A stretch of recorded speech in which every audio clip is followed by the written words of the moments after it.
Pemirsa, untuk menindaklanjuti pengaduan dan keresahan masyarakat Indralaya, sebuah kos-kosan di Indralaya Raya, Ogan Ilir digerebek petugas Satpol PP dan berhasil mengamankan 4 orang perempuan yang merupakan pekerja seks komersil.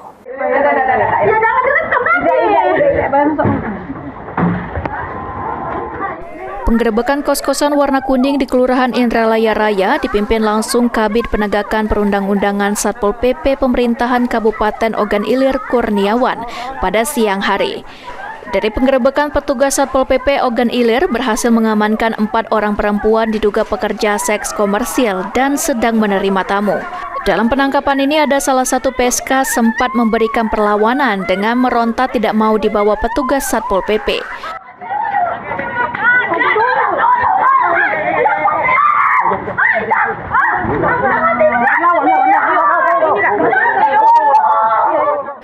Selanjutnya, keempat PSK yang terjaring razia ini kemudian dilakukan pendataan dan dibina, serta diminta menandatangani surat perjanjian untuk tidak mengulangi perbuatan serupa. Dalam aksinya, para PSK menggunakan media WeChat atau media sosial lainnya yang dilakukan saat akhir pekan. Keresahan masyarakat, dan ini sudah viral di IG maupun di Facebook. Memang untuk regulasi itu melanggar Perda nomor 9 tahun 2021. Untuk sanksi nanti kita akan melakukan pemanggilan untuk pemilik. Insya Allah kita akan koordinasikan dengan Kasat. Kita akan lakukan SP1. 4 orang cewek.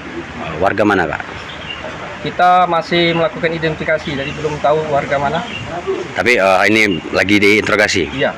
Kalau operasi memang sudah lama, tapi kalau untuk operasi yang mungkin diduga juga disalahgunakan, ya di tempat maksiat ini sekitar kurang lebih 5 bulanan.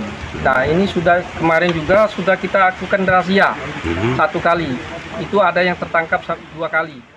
Warto, salah satu warga sekitar, mengaku senang atas upaya Satpol PP untuk membawa seluruh penghuni kos-kosan karena sudah meresahkan warga. Ahmad Romawi, PAL TV.